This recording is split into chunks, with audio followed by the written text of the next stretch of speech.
Dr. Ivan will be the moderator and host. Okay. Oh, will Take I? the floor. I didn't know that. Please take the floor, Dr. Ivan. Okay, so it's me who's going to present. No, they're the host and moderator. Okay, done. So what shall I do? Ay, Marisa, qué feo. Okay, it's live now. We can start now. Okay. Okay. It's already streaming in YouTube. Dr. Gallegos. Dr. Ivan, you will start. So, good evening, everyone. Let me call on our host and moderator, Dr. Ivan, to introduce our speaker tonight. But before that, we will have the welcome remarks of Ambassador Lilibet R. De Pera. Ambaf, por favor. Okay. Good evening, good morning to all our participants present in this event, including those who are joining us via our YouTube channel. I would like to welcome you all to the third episode of La Historia Olvidada, Filipinas-México 2024. To our new participants, this initiative started in October last year with the aim to highlight pivotal events and contexts that have shaped the engagements between the Philippines and Mexico, spanning from the 16th century to the contemporary period. Likewise, to elevate scholarly, diplomatic, and cultural exchanges between the Philippines and Mexico, and to understand the role of the Manila-Acapulco galleons in shaping relations and pioneering global trade. We would not have been able to do this without our partners, Dr. Cristel Obispado of the University of the Philippines, Diliman, Dr. Thomas Calvillo of El Colegio de San Luis, and Dr. Ivan Valdez Buvnov of the Philippine-Mexico Studies Program based at the Universidad Nacional Autónoma de Mexico. Since we are doing this every month, we have a dedicated partner each time. For this episode, we have Dr. Ivan Valdez Bubnov as our host and moderator. Thank you, Dr. Ivan.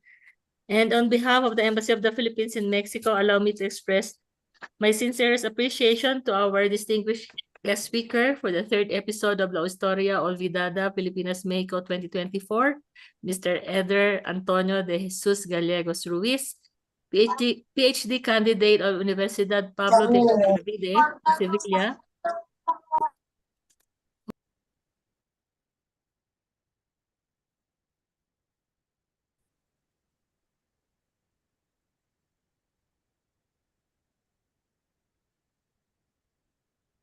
Sir Arnel, could you Okay. please unmute? Okay, sorry. Where was I? Okay, let me repeat what I was saying. On behalf of the Embassy of the Philippines, I would like to thank our distinguished guest speaker for the third episode of La Historia Olvidada, Filipinas-Mexico 2024, Mr. Eder Antonio de Jesus Gallegos Ruiz, PhD candidate of Universidad Pablo de Olavide de Sevilla, who will talk on From Manila to Mexico, Port Defense in Early Defense Globalization. Tama yan. Once again, welcome and thank you very much for your participation. Maraming salamat po. Muchas gracias a todos. Mabuhay. Thank you very much, Amba. And now let me call on Dr. Ivan Valdez Buvnov of UNAM for the introduction of our speaker. Thank you, Dr. Ivan. Por favor. Thank you. Thank you. Good afternoon to everyone. On behalf of the Philippine-Mexico Studies Program of the National Autonomous University of Mexico, it is a pleasure for me to bid welcome to Professor Eder Gallegos, who is a remarkable researcher in the field of naval history and a very prolific writer on Philippine and Southeast Asian studies.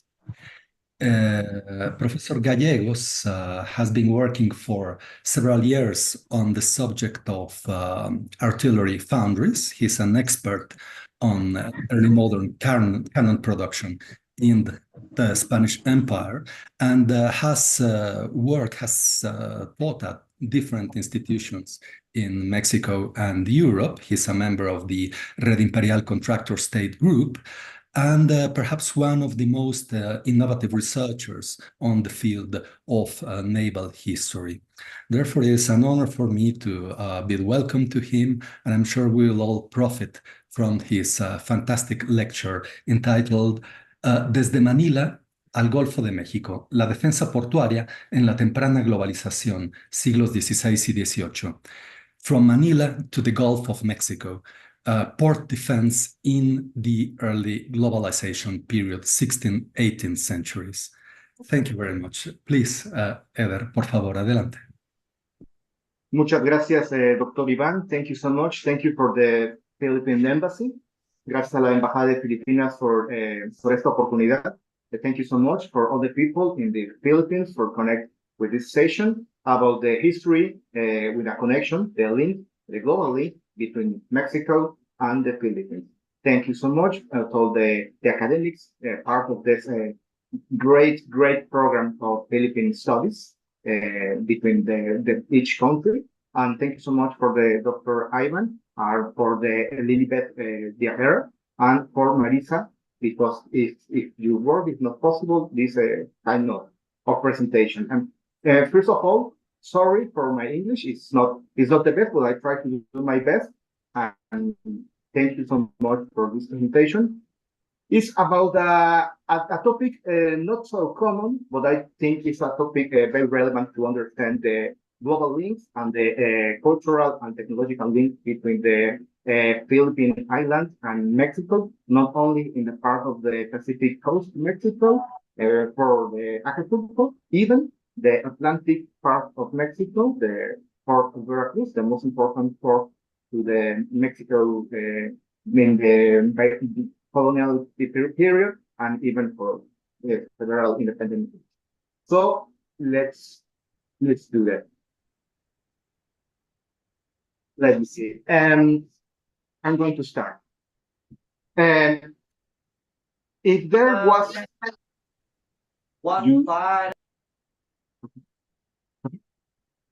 if there was any European technological advantage on other continents between the 16th and 18th century, it was only in the artillery on ships, being able to bombard targets from a distance and discharge themselves on the coast to create ports such as Portuguese factorías, Dutch factories, or Castilian puertos. Inland, the capacity of European canyons would be exceeded by a massive attack or by native maneuver tactics. Since in this period an effective field artillery had not yet been created, and operations on land depended on the use of the terrain and not on superior armament. But even the naval tactic advantage of Europeans was circumstantial and could be contested by the natives with varying degrees of success as a result of their own naval manufacturing projects, accession of renegades, purchase of weapons from competitors, or capture of specialized technicians. Certainly, these fortified forts, defended by heavy caliber weapons, were the pillars of any commercial project or aspiration for territorial domination, since they allowed maritime resupply through the transcontinental routes. All of the above suggestion a novel image of European expansion its initial stage, in which success rested on the participation of autonomous agents, counter adventures, or private companions, who adapted native military tactics or techniques cultivated local political support, allied with natives. They were able to successfully insinuate themselves into regional power struggles and pre-existing hierarchies to maintain early global maritime networks. Regarding this, Dennis O'Flynn and Arturo Geraldes, following a series of articles since 1995, conclude from the economic history itself that globalization began in the 16th century, based on the fundamental role of the well-known Manila Galleon, the maritime route that connects the merchant communities in the Philippine Islands with the American mining resource projected from the New Spain port of Acapulco, and in turn with the networks in the Western European linked to through the port of Veracruz in the Atlantic. You see the map and put the most important ports in this global connection between Pacific and the Atlantic routes. In this wide maritime navigation space and in the spanning in embarkation and disembarkation routes, okay, sites like Andalusia, New Spain, and Philippines, the heavy caliber weaponry that generally circulate had to be manufactured in the royal country of Seville. Seville, the capital of Andalusia in the south region of Spain, and acquired since 1565 by the crown for overseas supply in charge of the Casa de Contratación, but despite the fact that this is the repeating general military historiography, the truth is that it was far from being a reality, given the enormous distance to be covered by just one manufacturing establishment and the titanic challenge of building an intermittent supply network. Circumstances that favored local manufacturing in the Pacific Ocean, whose distance were difficult to overcome. However, the figure of foreign suppliers was always present to make it possible to access weapons manufactured in other European countries, despite the apparent monopoly of Brazil. Cannons made for the galleons, for the ship, for the fortification in coast, made in this period of Italian, Portuguese, and French origin have been found in various ports of the Spanish America, Atlantic, in colonial ports, in addition to some early cannons of English and even Swedish origin in Acapulco. Especially since the beginning of the Imperial administration in the Philippines, artillery pieces were required for the defense of the city of the monarchy under construction, and to arm the ships that began to travel frequently to Acapulco, supply Manila from Seville, required transporting weapons of formidable weight in a first Atlantic navigation to the coast of Veracruz, to Seville to Veracruz, disembarking them, the pieces, then and transporting them along the winding land route to the city of Puebla and even to Mexico City from the capital of the Viceroyalty, taken another route in even worse conditions to Acapulco, and from there inbound on a second navigation through the Pacific route.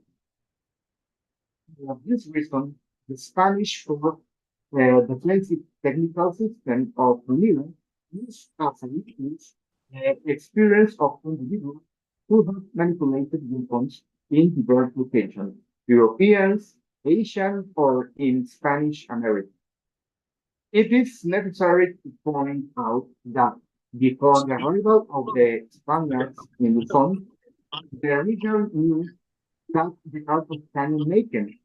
However, the artillery house of Ceylon, remember the ancient name of Manila, burned during the Spanish siege, but natives who could offer artisanal expertise were employed by the Spaniards. One of these two canyon found in pre-Spanish Muslim Manila was a Japanese Christian named Paulo, who started by Portuguese. The other founder, who had been in service of the defeated Raja Sulaiman, was a native known as Panday Pira, who learned Malay-style manufacturing decades ago and served in the composition of lantacas. You see the lantacas in the National Museum of Philippines. Uh, since until his death in 1576, during the government of Francisco de San.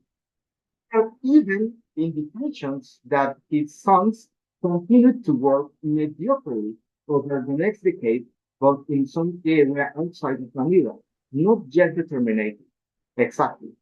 Serizal gives a clue, probably in Lamayan, Santana town, using the Pacific River to transport the people. A testimony of its existence, de los naturales in Spanish, by the natives, is in the report of Diego de Zárate, dated June 6, 1581, located in the Archivo General de Indias in Seville, in Spain. The production and supply of naval weapons from the galleons and from the coast artillery in the fortifications was insufficient, so that very soon knowledge and technical skills were transferred from the peninsular Iberian transferred to the Spanish Oceanic world. Also, their quality was high.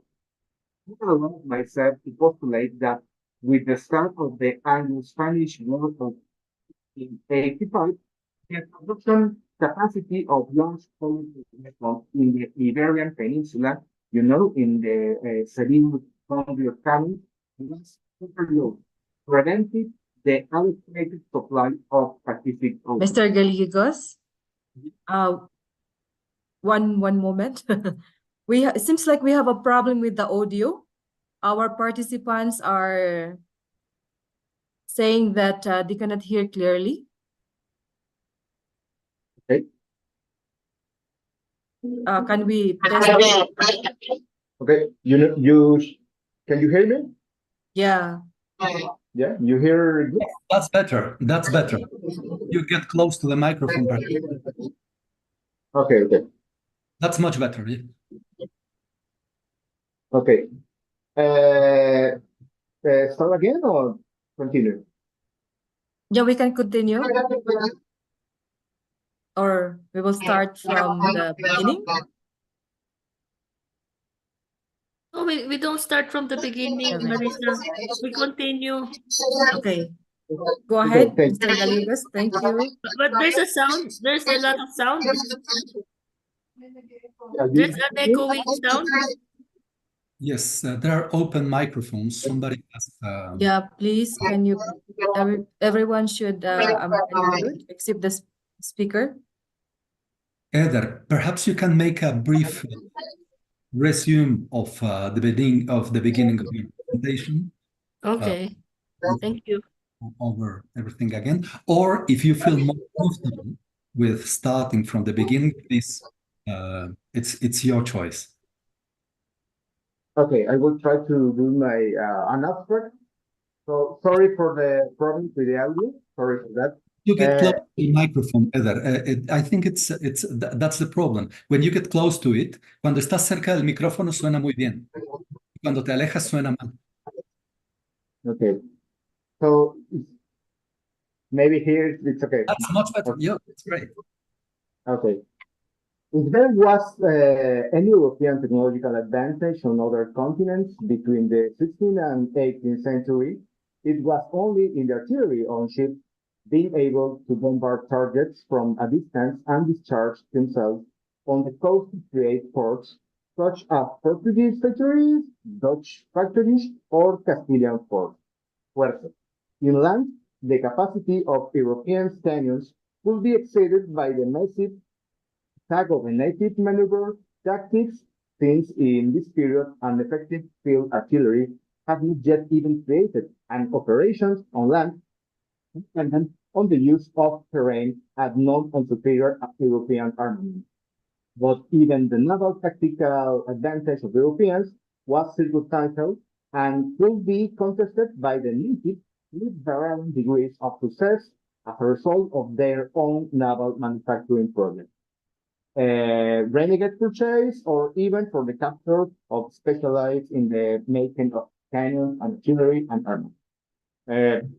Certainly, the fortified forts defended by heavy caliber weapons were the pillars of any commercial project or aspiration for territorial domination, since they allowed maritime supply through transcontinental routes. All of these suggests a novel image of European expansion in the initial stage, in which success rested on the participation of autonomous agents, conquerors or private companies, who adapt native military tactics or techniques, cultivate local political support allied with natives. They were able to successfully insinuate themselves into regional power struggles and pre-existing hierarchies to maintain early maritime networks.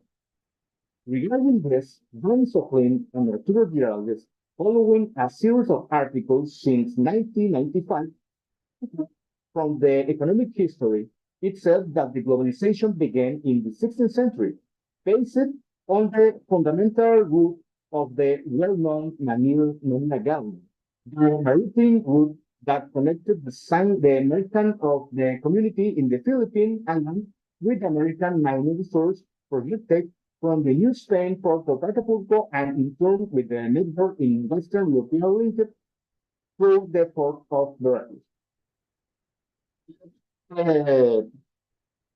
Guide maritime navigation space and in the Spanish embarkation and disembarkation sites between Andalusia, New Spain, and Philippines, the heavy caliber weaponry that generally circulated had to be manufactured in the Royal Cannon Foundry of Seville.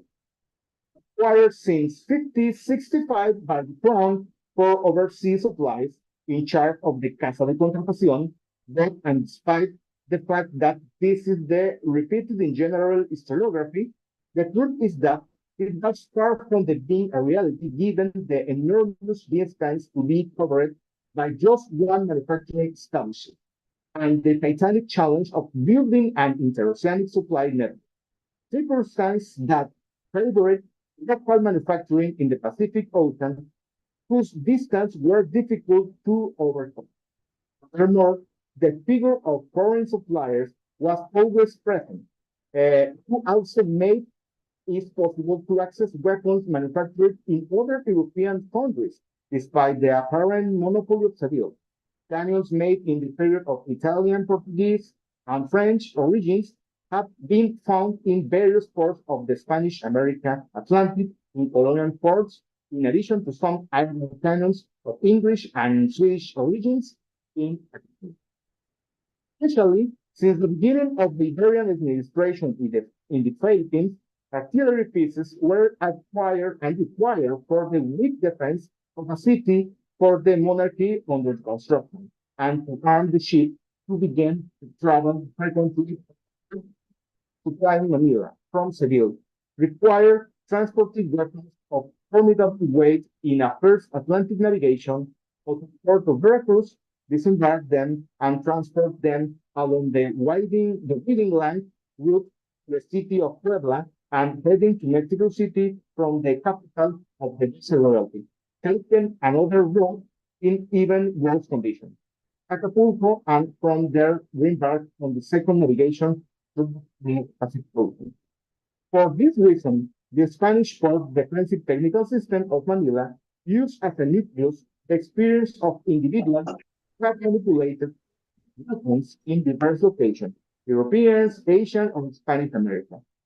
It is necessary to point out the arrival of the Spanish in Luzon, the region knows the art of cannon making. Olvidada, the artillery house of Saludon, the ancient Manila, during the Spanish siege, for artisanal expertise were employed by the Spaniards. One of these two cannon foundries in the pre-Spanish Muslim Manila was a Japanese Christian named Paulo, baptized by Portuguese. The other foundry who had been in the service of the defeated Raja Sulaiman was a native known as Pandit Pira, who learned Malay-style manufacturing decades ago and served in the composition of lantacas, the lantacas in the National Museum of the Philippines, during the governorship of Francisco de Sano. There are even indications that his sons continued to work mediocrely over the next decade, but in some area outside of Manila, not yet determined exactly. Jose Rizal gives a clue, probably in Lamayan, Santana town, using the Pasig River to transport the pieces.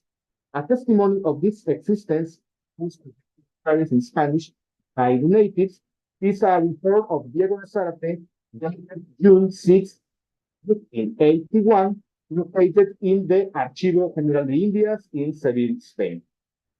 Secondly, the production and supply of naval weapons was insufficient, so that very soon knowledge and technological skills were transferred from the peninsular sphere to the Spanish Oceanic War, although their quality was doubtful. I have myself to postulate that at the start of the Anglo-Spanish War of 1885, the production capacity of British weapons in the Iberian Peninsula was overloaded, preventing the adequate supply of Pacific goods. In the same way, there are reports of the existence of artillery foundry in Acapulco since 1601, where a first testing of 12 pounds pieces was made, which was expensive, but the cost was reduced in the next 50 years later. Also, in 1597, the Havana Artillery Factory was founded, located in the heart of the Cuban city. The pieces were manufactured that though the production of the copper mines of the Cerro de Cardenillo near Santiago in Cuba, there were German and Portuguese foundries from 1530 to 1590. Background and moved to Havana to carry out the works. In 1697, production was expanded in La Habana. A Cuban neighborhood constantly used the foundry to make short bells and bronze constantly for sugar mills.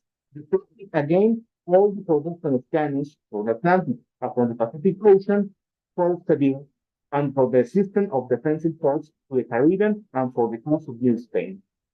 In the rest of the 17th century, the needs for cannons increased in these oceanic regions for the Spanish War indeed. After the Portuguese rebellion in 1640, overseas towns were affected by new threats or armed occupation. Unfortunately, the coastal fortification in New Spain and in the Philippines were in terrible condition, so a reform and rearmament plan was necessary. But that really was such that the Casa de Constitución insists that it did not have the bronze artillery pieces required by La Habana, Campeche, and Manila. Regarding the Philippines, in 1584, Manila only had 50 archive pieces. Therefore, the arrival of defensive reformers was discontinued. For that reason, from the end of 1580 and at least until 1586, the Robles family, Fabian and Fabian brothers, then foundries in Manila, dedicate themselves as private artisans to the position of exploded artillery of the galleons and try to compose new weapons, receiving quantities of lead, bronze, tin, and iron. However, by June 1587, the Viceroy of New Spain was ordered from Madrid to send a new qualified smelter as soon as possible. The skills of the family Robles did not satisfy their needs.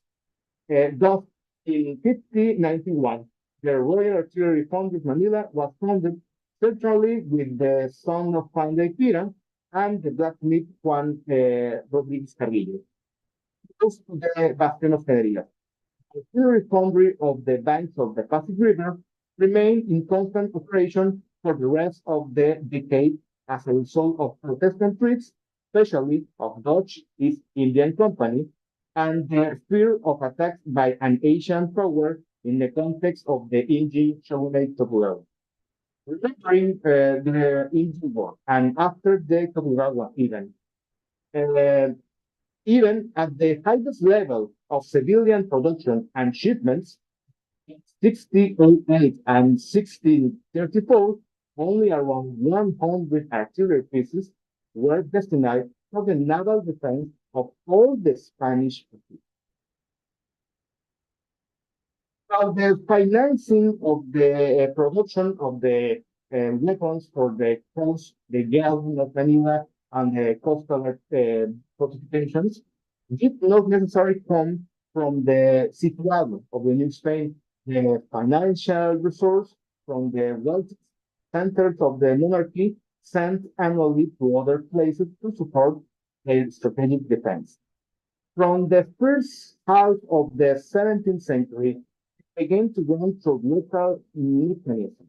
At the end of September 1625, in a Real Cédula addressed to the president of the Audiencia de Manila, information was requested on the topics of gambling known as MECLA, and the Saibay during the New Year celebration, with the aim of raising funds to support the Canyon Foundry. Y que nada a la Real Hacienda, of charge to the royal treasury. A clue that this project was carried out comes from another document from the Madrid, dated March 11, 1652, addressed to the Philippine governor Caminiano Manrique de Lara, in which the application of license is renewed to afford the gains of the Sangley during their festivals for the fortification of the city de Manila and the foundry of pieces for the galleon, and indicates that the provision had been taken from the times of the predecessor Fajardo de Chacon. Another source of income that is probably financing the production of cannons in Manila came from the Tanco Albullo. The Albullo is a mixture of areca fruit, shell, land, and the tail leaves that the natives frequently chewed as a stimulant. Since 1645, found request information about if it was possible to create a safe Tanco monopoly so that profits the laundry works could be sustained.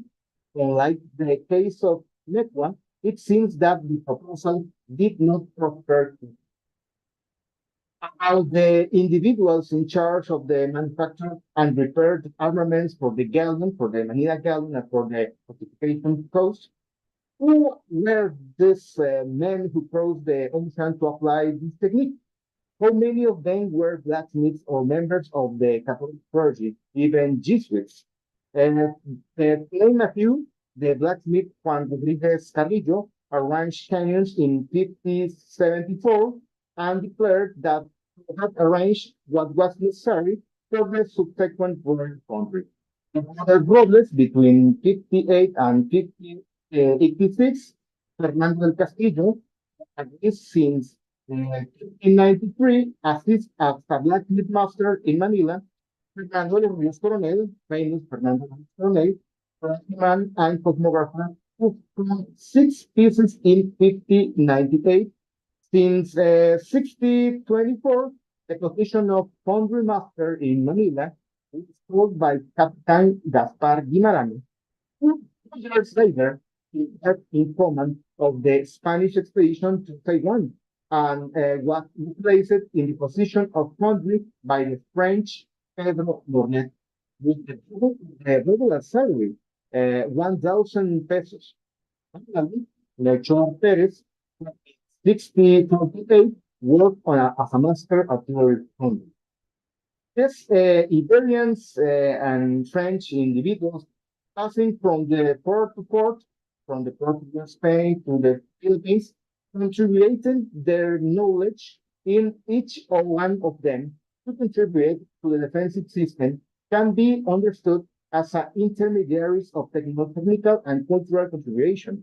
The Federation placed them in the artisan elite of the Spanish cities, as the following chart showed, with the salary of the hundred workers since 1637, their reputation was well compensated compared to the rest of local craft and above all, their benefit also reached the work performed by natives and all the communities in Manila.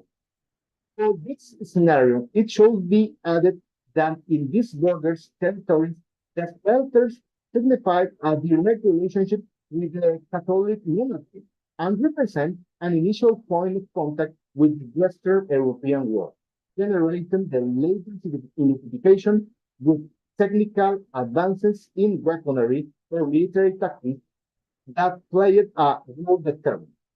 The result is that, in addition to remuneration, certain privilege were offered, such as a right towards their successors, uh, rations in time and cargo on the galleon, the Manila galleon, to, providing prestige and advantage to these external agents of the Spanish monarchy. It's certain if the high quality of the pieces made in the Philippines, remembered even centuries later in times of the independence of Mexico. The famous politician and writer Carlos Manuel Bustamante, the Manila Foundry, I quote, the Manila Foundry is the best we have seen in Mexico. Why? Why were they considered better pieces than those cast in Seville, in Spain? Would the skills of the Tagalog artisans factor in this quality?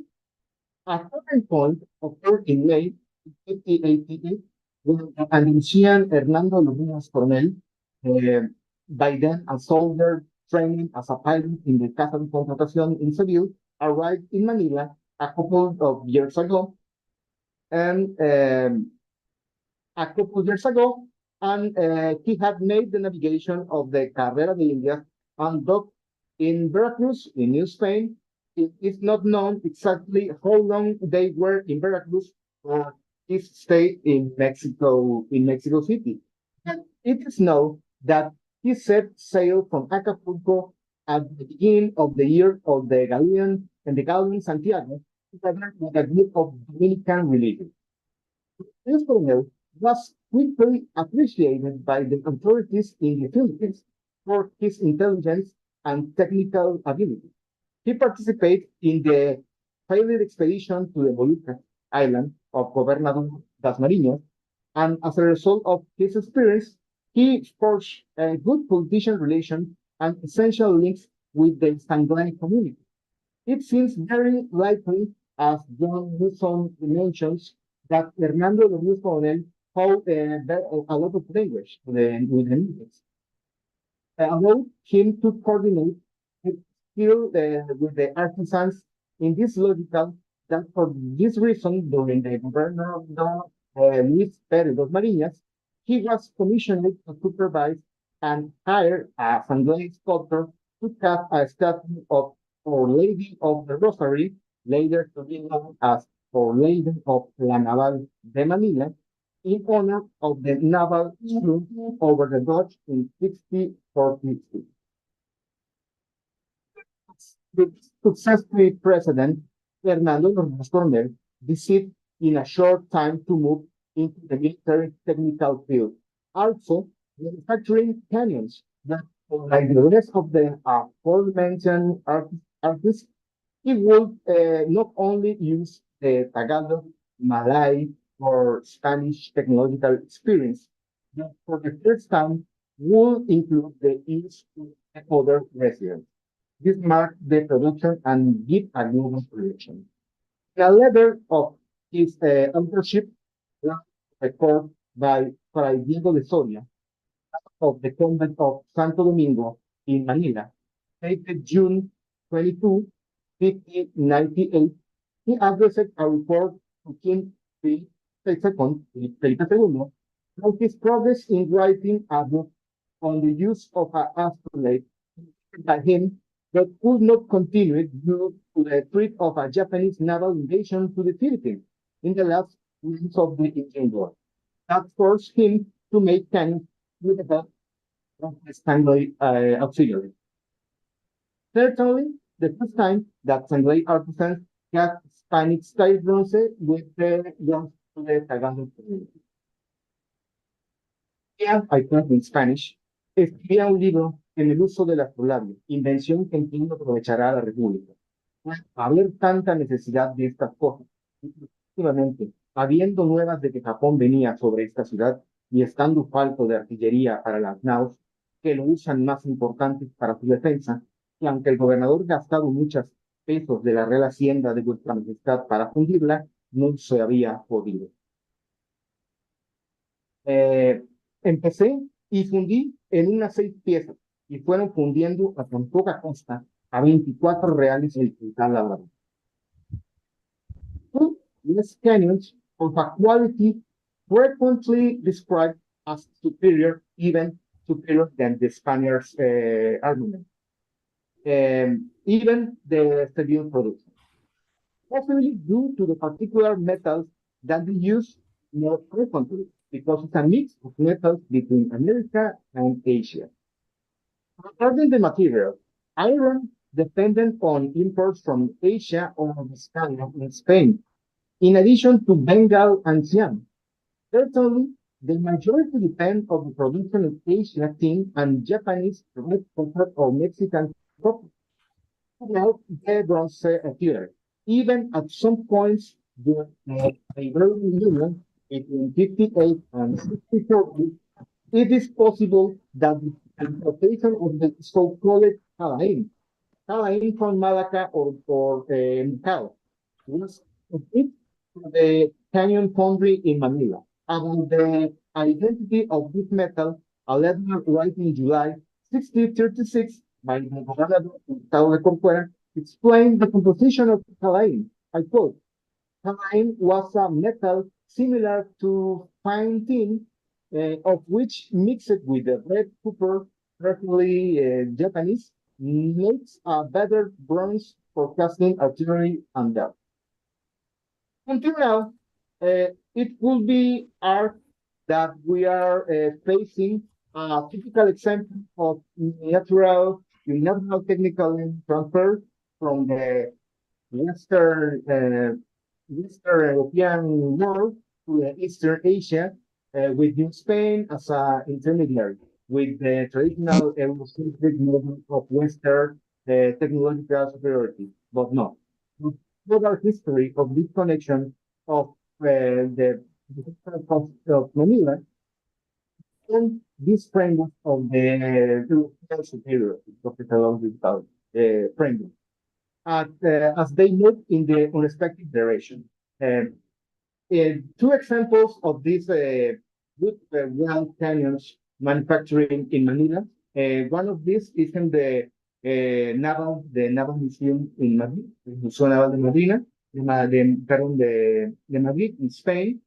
In the right, this cannon is cast in Manila around the final of late 16th century, and today is in the Naval Museum in Madrid.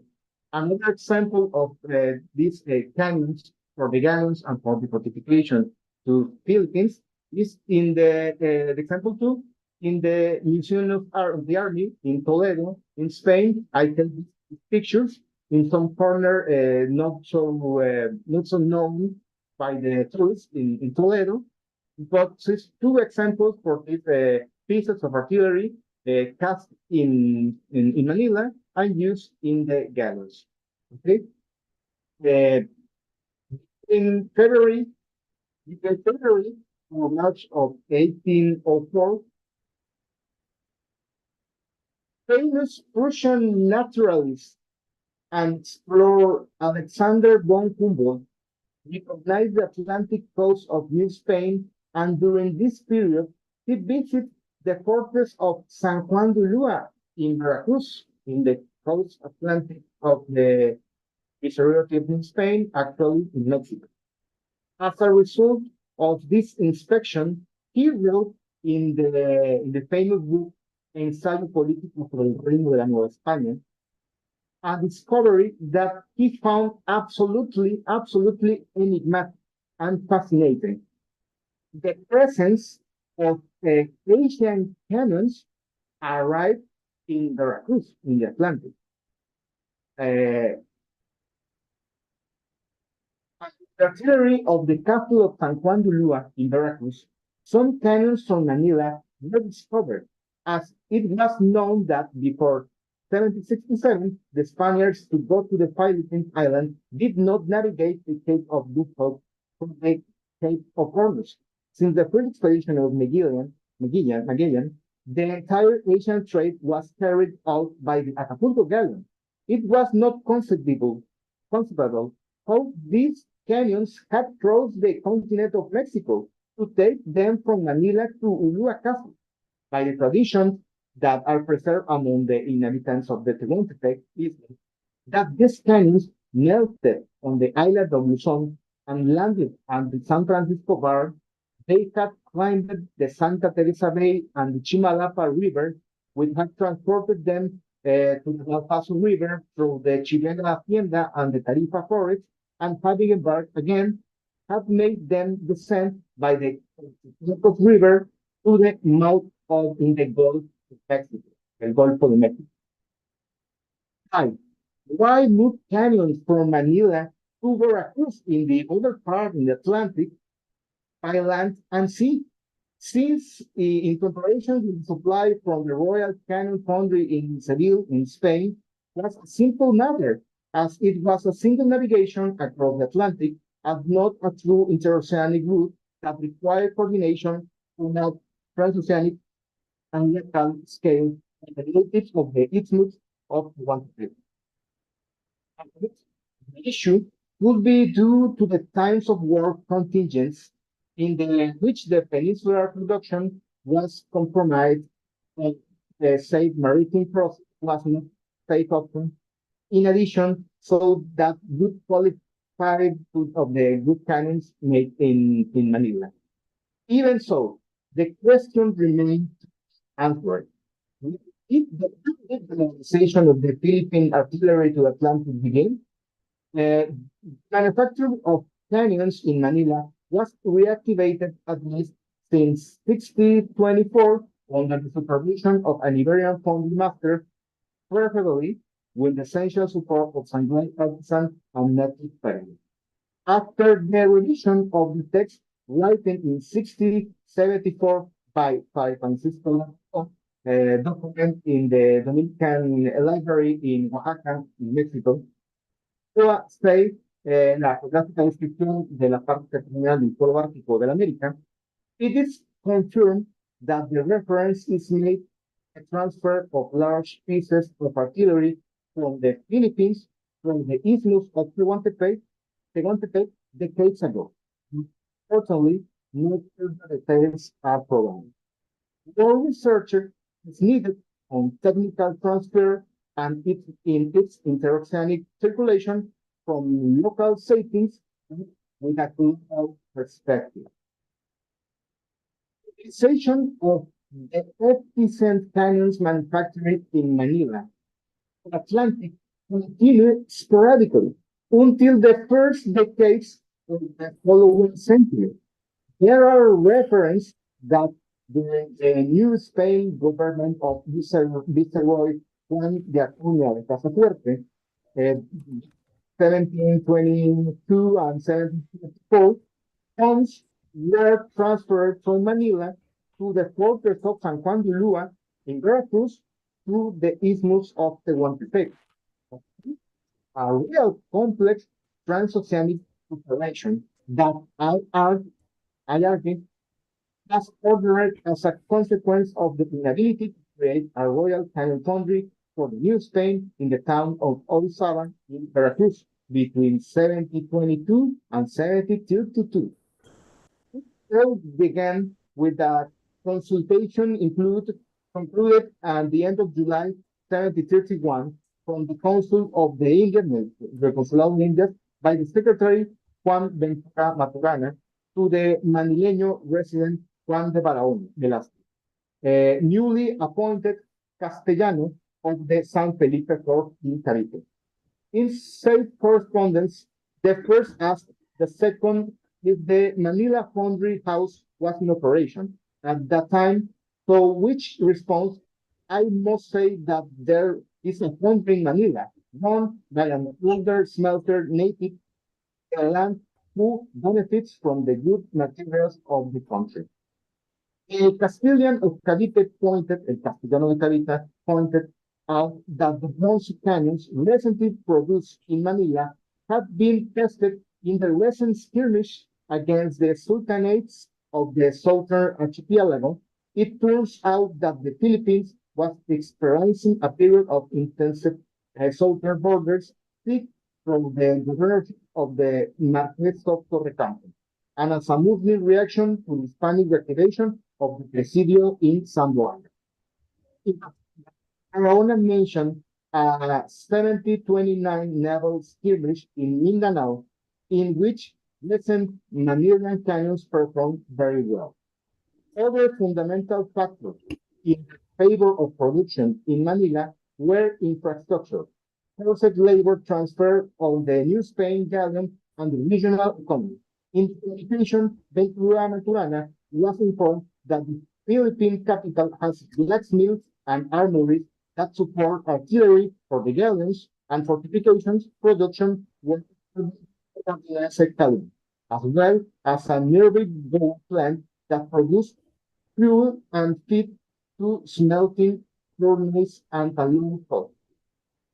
Copper and tin were obtained from Asia and competitive price through the Shanghai merchants acquired the first metal at less than 12 pesos per quintal, and the second at 6 pesos. All are fundamental, but the central then will come at the thousand Ventura Maturana as Juan Barahona. It is in the distant times, cannons from the foundry of the Philippines have been sent to New Spain territories, answering that seriously the cannons that were in the fortress of San Diego in Acapulco had been cast in Manila. With this background, with these antecedents, on August 5, 1731, the Viceroy of New Spain, the Marquis of Casafuerte, was definitely struck and ordered the governor of the Philippines, Fernando Valdez Camon, to cast in Manila 10 cannons, 2 of each of the 5th calibers, for a 12, 16, and 24 cannons, following the ordinance of July 1578. The objective was to send these artifacts, that's artillery pieces, to the galleon, to the Manila galleon, to Spain, but not for the defense of the San Diego castle in Acapulco, of course, but to later taken their inland to the bastion of the Atlantic coast. Thus, this production carried out in Manila did go through the Oaxaca lands, in which fortification in the New Spain Atlantic were they placed. At this point, in this research, questions cannot yet answer in detail.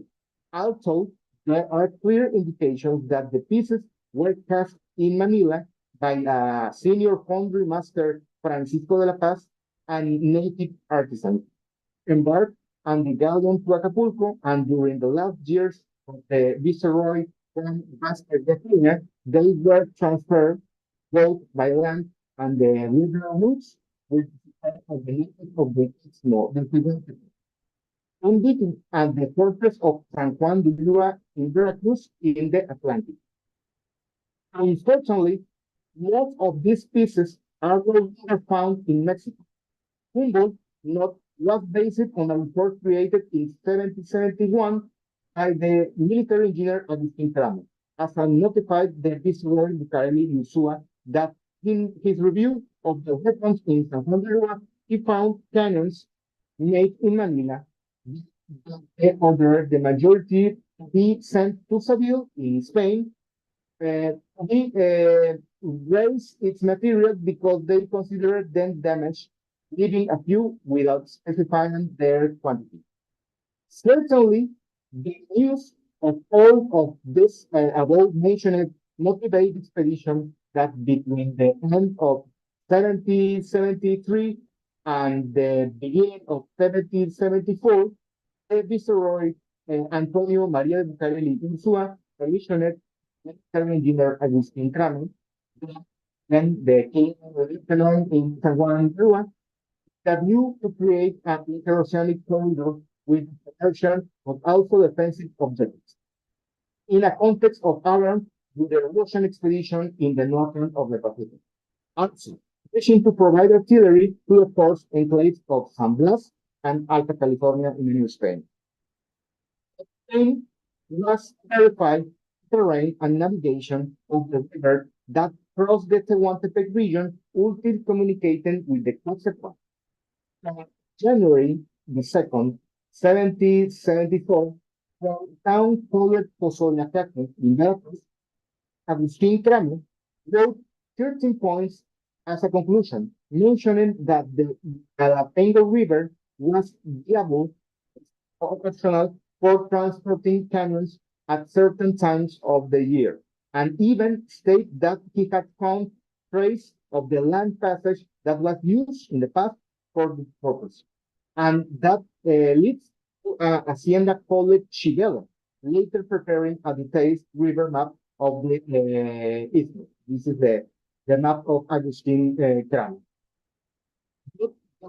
No, now was not the transport canoes manufactured in the Philippines to Veracruz, but to promote the supply of what was produced in the Iberian Peninsula, which was made in the zone. Just during this period of Kramer's expedition, discussions were also reiterated in Mexico City about the project to create a cannon foundry for New Spain in the town of Orizaba in Veracruz. That was definitely cancelled from Madrid in 1782. A clear protectionist position for the Spaniards in the face of a global commercial transformation and the need to promote Cadiz-Manila route via Cape Horn, with the process in called by, according to the historian Mariano Goñalan, called Atlantization of the Pacific.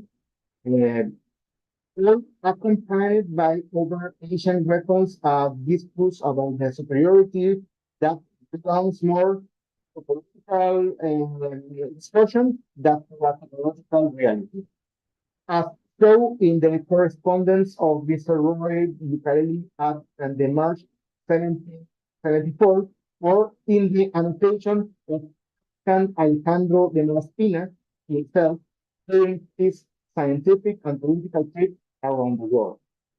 A short navigation from Cadiz, Lima, or Manila, and another from these ports to Acapulco would make our warehouse well supplied, the anchors and the artillery, and without the inconvenience that had already been encountered of having to transport the artillery by land from the Coatzacoalcos River to Tehuantepec, or of establish a foundry in Manila.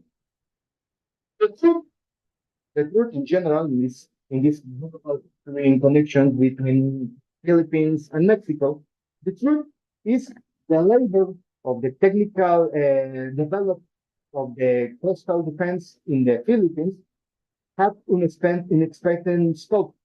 Since between the end of 16th century and the end of the 18th century, they escaped any European protectionist container.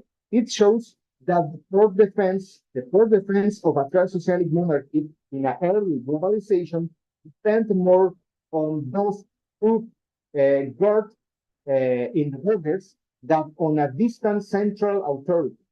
And the power of action was in the hands of the agents who negotiated with their works and knowledge. Furthermore, the list of inputs and techniques generated multi-directional global meetings and closed a circuit that involved the island of Luzon as well as the coast of Malacca, Macao, and Acapulco. Inside Hacienda called Chivela in Oaxaca, in New Spain, from Seville to the isthmus of Tehuantepec, Cherry, or even San Juan de Luna in Veracruz. And one of these artillery pieces still preserved in the small local museum in the Mexican city of Veracruz, in a dusty corner and often ignored by the tourists, while another of this canyon melted in Manila and transferred to the coast of Veracruz in the Tehuantepec Isthmus, is currently forgotten in the warehouses of the French Army Museum in Paris. So de la Haye in Paris, I took this picture from the warehouse, captured during the second French intervention in Mexico in the middle of the 19th century, without knowing until now the history between its global mobilization, the Philippines and Mexico. Thank you so much.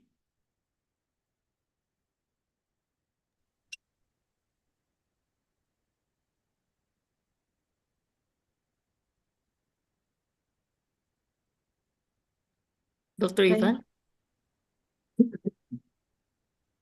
Thank you. Thank you.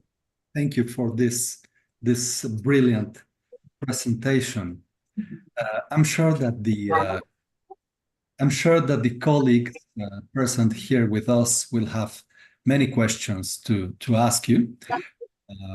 I have a lot of questions to ask you as well. I would just like to point out, in fact, to tell to the public present here with us today that the work that has been presented today by Gallegos is very innovative. He is basically the only scholar specialized on the field of the armaments industry in the Philippines, and the Spanish industries are cannon foundries and small arms industries in the Spanish Pacific. So his research is really cutting edge. So the results he shared with us today here are very original and innovative, and we all look forward to your publications in Spanish and English, so we can all read them. I think we often lose sight of the importance of the artillery foundries as one of the foundations of the Industrial Revolution and the creation of the modern world economy. This is in fact a subject that is being explored by British historiography nowadays. The idea that the Industrial Revolution might have a foundation in the cannon foundries in England, in fact, preceding the steam revolution applied to the textile industries. So I think your work is very much in line with some of the most advanced lines of research on the subject of the Industrial Revolution. So this is remarkable, and I celebrate it very much. We often lose sight of the importance of the artillery industries. It was an enormously expensive, demanding, and resource-consuming industry. And modern states made enormous effort to make this work, to provision their armies, their navies, and their fortifications with high-quality cannon. And the effort that the Spanish monarchy did in order to place this cannon in the Manila Acapulco galleons and in the Philippine fortifications was remarkable. And well, you are the only expert on this, so we are happy to have you here with us today. I think it's remarkable that you showed us how the Spanish industries, in fact, used local technicians at the beginning to establish their own foundries in Manila. And also, it is remarkable how you showed that the Spanish industry used imports not only from Spain and from New Spain, from Spanish America, but also from the wider South Pacific economies. So this was truly a global industry in the making. And I think that's one of the most important contributions of your research. I think one of the key points of your presentation is that the 18th century reforms on artillery production undertaken by Valdés-Tamón might be related to the failed attempts to establish cannon foundries in Veracruz, in Orizaba and Córdoba, and even in Mexico City. So that's quite innovative as well. And of course, I have so many questions to ask you, but I would like to just concentrate on the kind of questions that can perhaps inspire our audience to interact with you. So I will not take much time, but I would like to ask you about regulations. Were there any technical regulations that the Spanish foundries in the Philippines were using, or this is simply don't know, unknown yet? Or if you have found, well, what kind of templates they use for the production?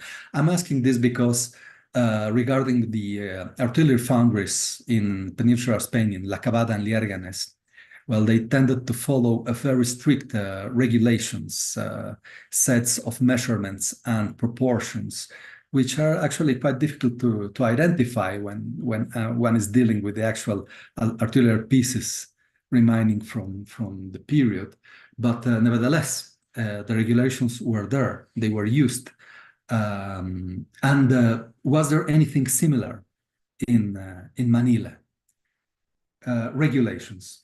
Well, my second question would be hybridization. Have you found any traces of the use of foreign, perhaps Southeast Asian techniques in the founding or in the conception, the design of the cannon?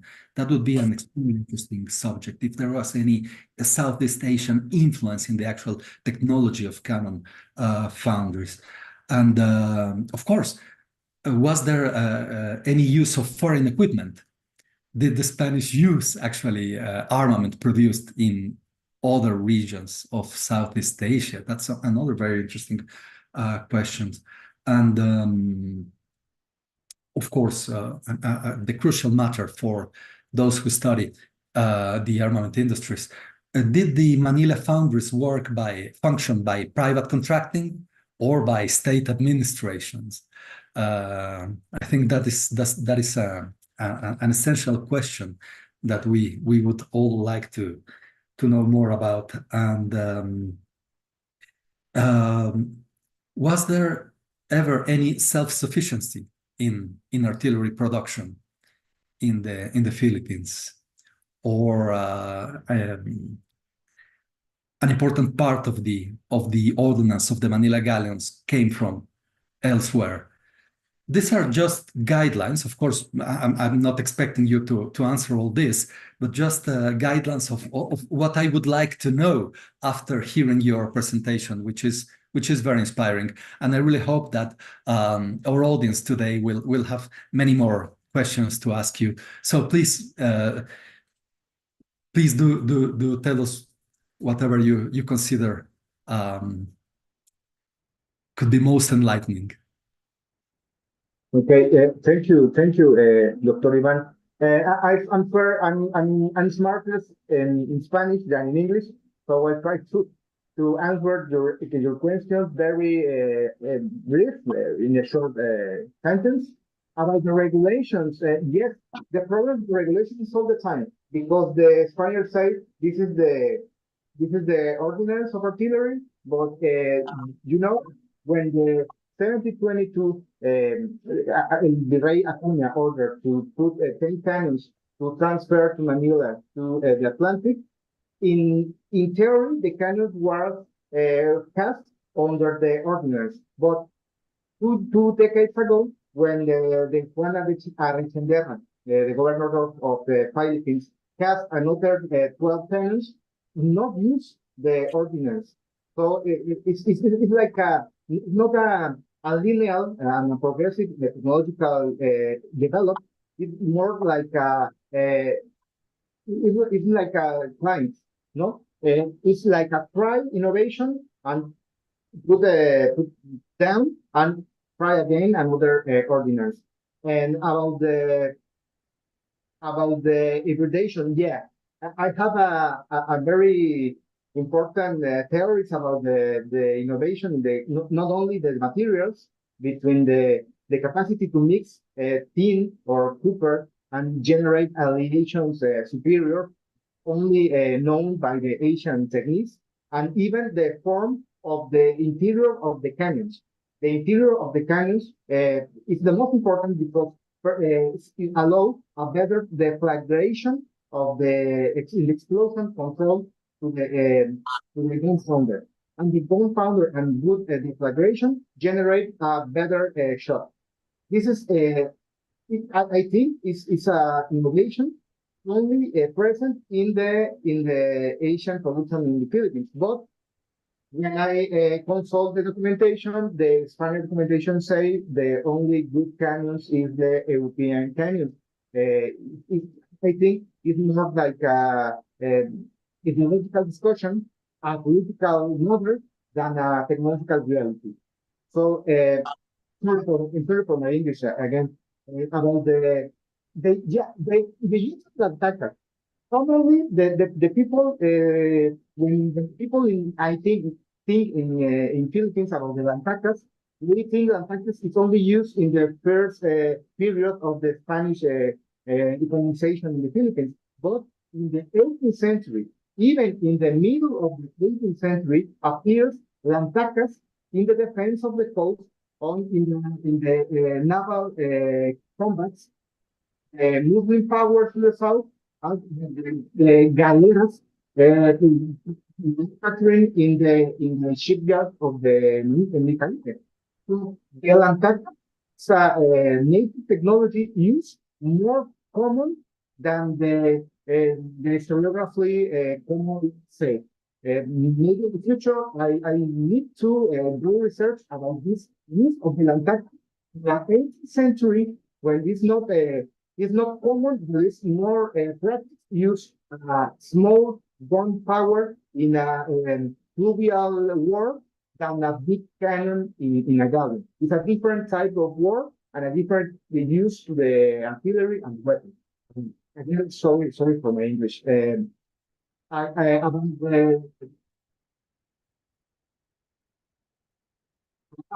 the production in the first moment is about for the ascent and the privilege to choose the predecessors and successors, the successors for the Congress. But in the turn down is the invasion, the British invasion to Manila in 1762.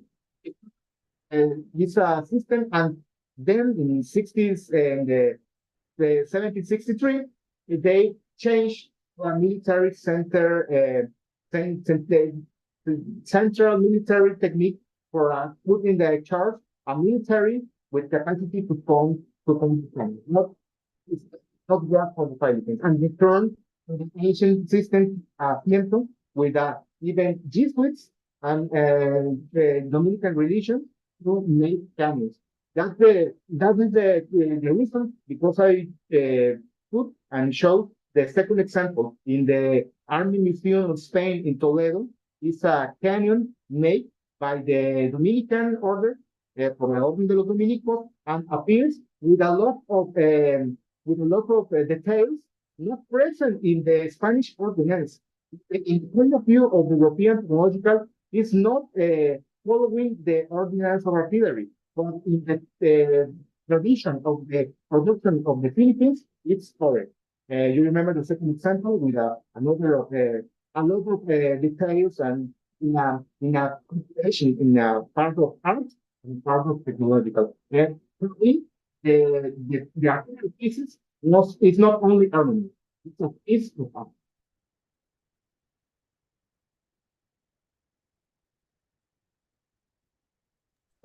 Thank you, Eder. Perhaps we should. Yes, Ambassador De Aden. No, Dr. Gallegos, I just want to ask if there are, or where can we get records of the artillery?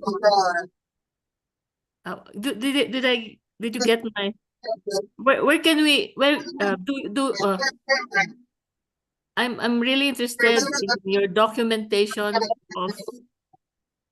of your research. Where are the basic materials available? I mean, is it in Spain? Is it in Veracruz or in Manila?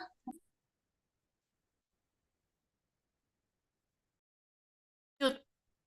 Dr. Gallego, está mute. Okay. The most of the documentation for this research is in two parts. First, the Archivo General de Indias in Seville, in Spain, is a good research of all the documentation for the period. The second is the Archivo General de la Nación, the National Archive of Mexico in Mexico City, is another part of the documentation. And then in the Philippines, you have in the Philippines let's say the archive of the Arzobispado de Manila, Dr. Ivan, I don't know how to say it in English, the Arzobispado de Manila, del Archivo Arzobispado de Manila. Arzobispo de Manila? Exactamente, the archive of the Arzobispado de Manila, yeah. Ah, okay. Because for the religious reasons, the archivists require this taxation for the fortifications and for the foundry of the canyons. The other part of the research is obviously the pieces, because the pieces are like a testimony of this.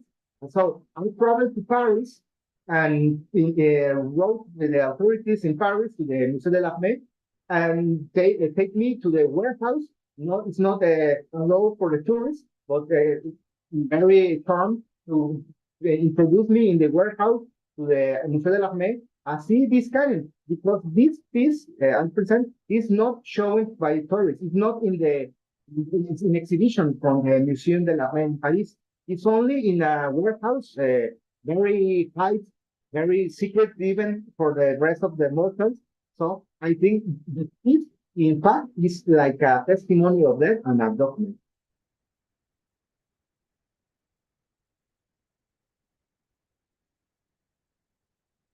Gracias, doctor. Thank you. That's Are there any questions from the public? Dear colleagues, would you like to pose a question to Professor Gallegos? I think Dr. Bobby, there's a request for his email in the chat. Dijo que usted pueda compartir su email, Dr. Gallegos.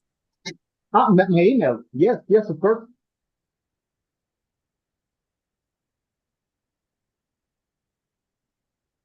Dr. Ivan, Yes. maybe we can answer some of the questions from our registrants.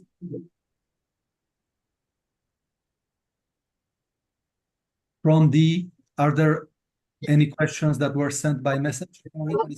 Yes. I do not have them. Where are they? Sorry, I do not have those questions. Let me send it to you again. You think about the expectation questions? Yeah. Maybe we can answer some of those, Mr. Gallegos. Okay. I read the questions. It's a very shotgun of the battery of the questions. It's 30 questions. I read all the questions. So, I hope that the website. Sorry? You can just maybe answer some. Okay, thank you. What is the main perspective or main point of view on the relation between the Philippines and Mexico?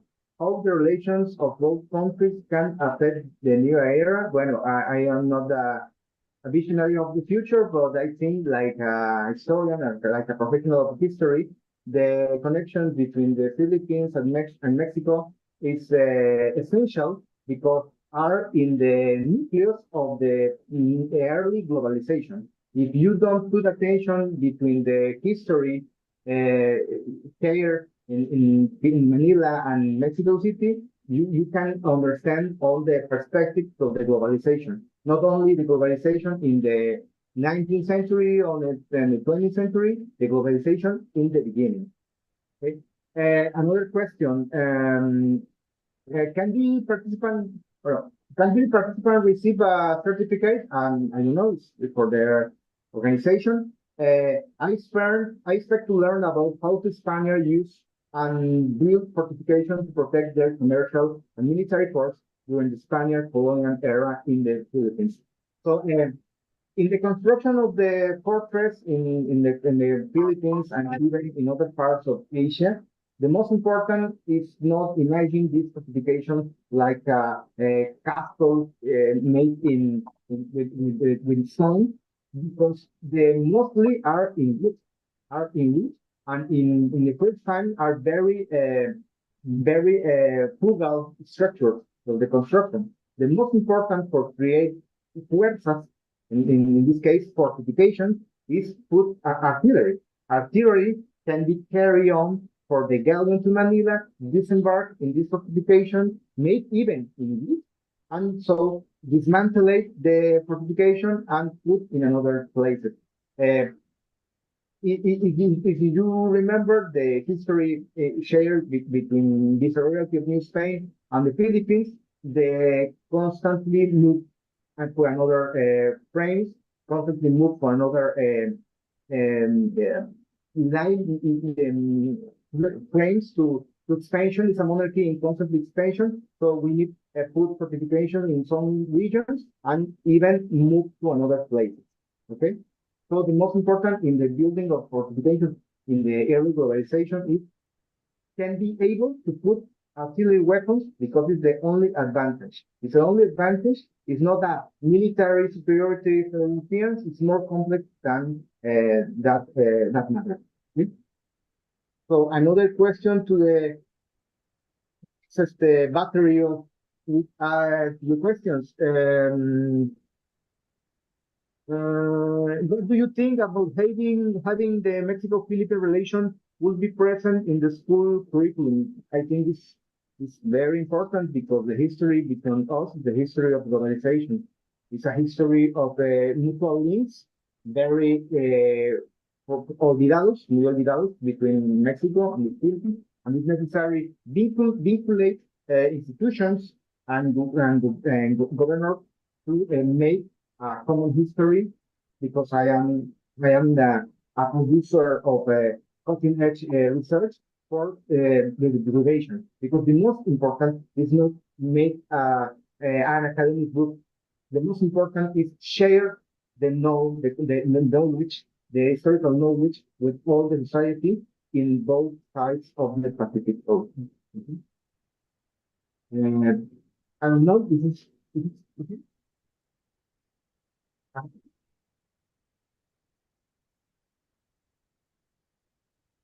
Thank you, Eder. Are there any other questions from the public? Do any of the presents would like to pose a question to Professor Gallegos?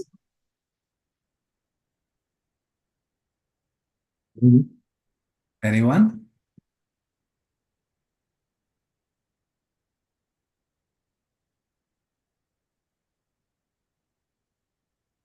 Parece que no hay más.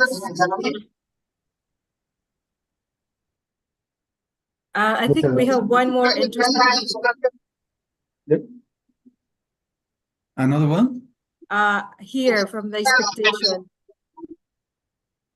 Was there belligerents from other colonial countries during the early Spanish colonial period? Number 12, question 12, Dr. Gallegos. Okay, can you please repeat the question? Was there belligerents from other colonial countries during the early Spanish colonial period? I will type it.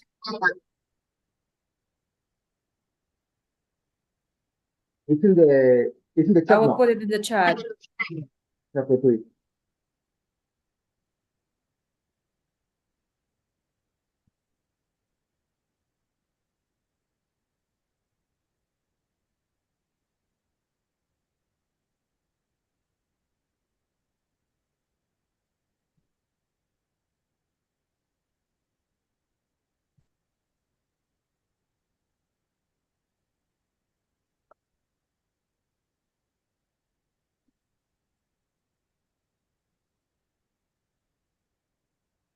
Marisa, no apareció.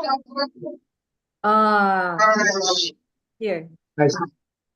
Okay, was there belligerents from other colonist countries during the early Spanish War? Yeah, in fact, the most important and in another topic of this research is the participation of another colonies for example, for the Netherlands in the region of Java, for example, because in Java we have another important production of artillery, not only for the Netherlands, the BOC, the company, this Indian company, because it's very similar. The VOC produce artillery, and even in times where the Spanish monarchy and the Netherlands are involved in conflicts, Manila and Batavia are in a between link to commerce, even to introduce artillery from the Java to Manila. See, the problem? For other part, the French in India, the French in India have a port so famous called Pondicherry, and from the Pondicherry to Manila, transfer in the 18th century artillery weapons to this moment. Doctor Ivan?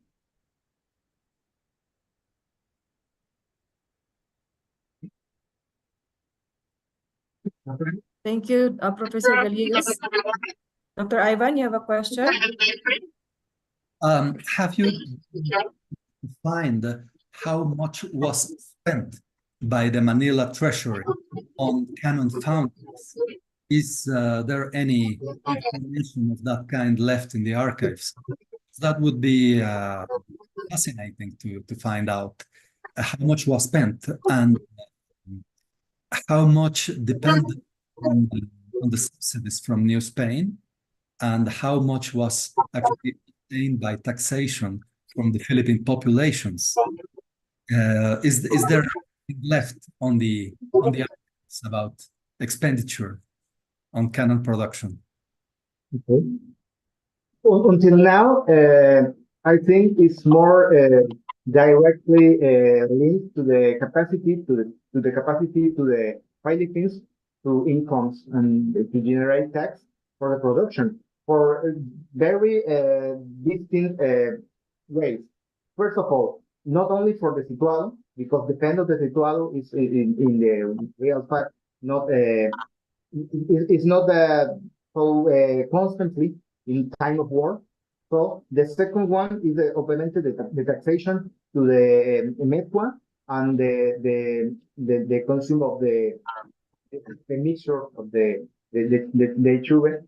So the another is the préstamos for the religious community, the Dominicans and the Franciscan and the Jesuits to share money to for the fortification and for the cannon foundry in Manila. And even the voluntary préstamo voluntary, how I say, for all the citizens of the Manila, the most important citizens of Manila, share money for the make cannons. This is more frequently in the 18th century, but it's more depends to the capacity of the Philippines to the financial this production than for the New Spain and even for the Peninsula Iberia. Yes, thank you. I have another question. In fact, Yeah. I'm about sorry for yes, I have another question Yeah. about the men, the technicians who might have directed the foundries in Manila. Where did they came from?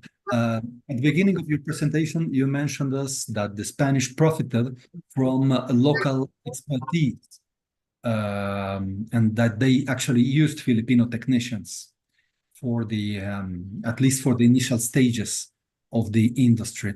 And well, from my own work in the archives, I have found occasionally documents in which technicians are demanded from New Spain or from La Habana, that the governor asks a specialized technician on foundries to be sent to Manila.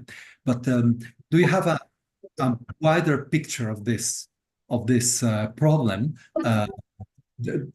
Is there any sources that tell us when, who, and well, who was sent there to direct his works, and actually now I think about the second question derived from this one, and this is that if in the 18th century, when these professions were institutionalized by the Spanish Army and Navy, was there any effect in the Manila foundries? But again, it's all part of the same question. Please do tell us about the technicians who actually directed. What do we know or what do you know about? I think that anyway, First time, how I mentioned the first time the sons of Pandaipira and another craft for the region of Luzon for the technician for support with a Robles family or for the blacksmith.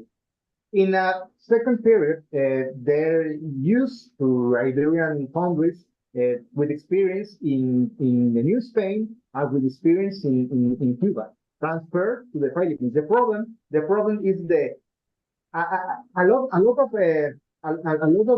in occasions, in several occasions, the governor of Manila sent a letter to New Spain, frequently about the send another foundry for the canyons, no? But the foundries don't want to go to the Philippines because the foundry is negotiate the salary and not put in the not came to the accord in acuerdo entre the salary and the foundry in New Spain or the salary in Seville to travel to Philippines. In middle of the time, their contract natives. Even in theory, all the canyon foundries of Manila, they are Iberians, but in reality are not Iberians, are mestizos in the documentation. I talk about nacido en la tierra, a person native from Philippines, maybe a criollo or a mestizo, pero obviamente it's obvious the use of the technical for the Philippines in the middle to travel to agent from Sevilla or from Cuba to New Spain. That's the reason because I talk about Cuba, because understand in the wide origin, the location from Cuba and Orizaba in New Spain, Acapulco and Seville, you can understand all the perspective, the need, and for the circulation of these agents. In second time, I discovered even a French, Morlet. It's the only one to show the circulation of another ethnicities in the production. I think it may be in the final of the 17th century. I found a Protestant from Java, a Protestant from the Netherlands, in the auxiliary, not in the charge of the master of founding canons in Manila, but like auxiliary. So you see this circulation between the sphere of the Netherlands in Java, between the French. Maybe this French came from the other ports in Asia, and even for the parts of New Spain, Cuba, Seville, and even the most of the people. So another question very important, the use of the artillery. In all the historiography, the military historiography, a lot of historiography in Spain and European historiography, even historiography in European and in Mexico, say the artillerymen, the person in charge of the artillery to the defensive post in Manila and Philippines are European. And that is mostly a myth, because in fact, the person in charge of the canyons are in first time the Papangos. The community of Papangos a lot of times use the canyons because the need is more important than send artillery from Seville or from Madrid or from New Spain. Papango use the canyons in the defense of the fortifications in Caripe, in Manila, in Zamboanga. Another is the use of the people in Visayas, and even in islands so remotely and smaller than an island called Agutaya. I found a document on the use of artillery for the natives of Agutaya. In the document say they have experience in the use of the cannons. So because it's not an European capacity with artillery and cannons for the defense. No, it's their own society put in charge to the defense. Okay, thank you, Professor Gallegos. Our time is up, so may I request everyone to turn on your camera so we can have our group picture, please. Thank you very much, Professor Gallegos and Dr. Ivan. It was a very interesting presentation. Sir Arnel, please. Okay, please open your camera. We have two panels. We'll do the first one. Smile to the camera. 1, 2, 3. Second panel. 1, 2, 3. Okay. Okay, maraming salamat po. Maraming salamat. See you on May 17 for the next episode. Thank you so much. Thank you very much, Professor Gallegos.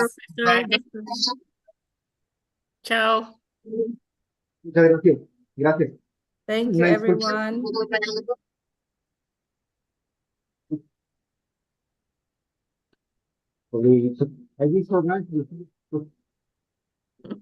Thank you, Professor Gallegos. Thank you, Dr. Ivan.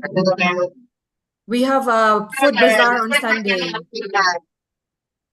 Those in Mexico, I hope you can come to the embassy.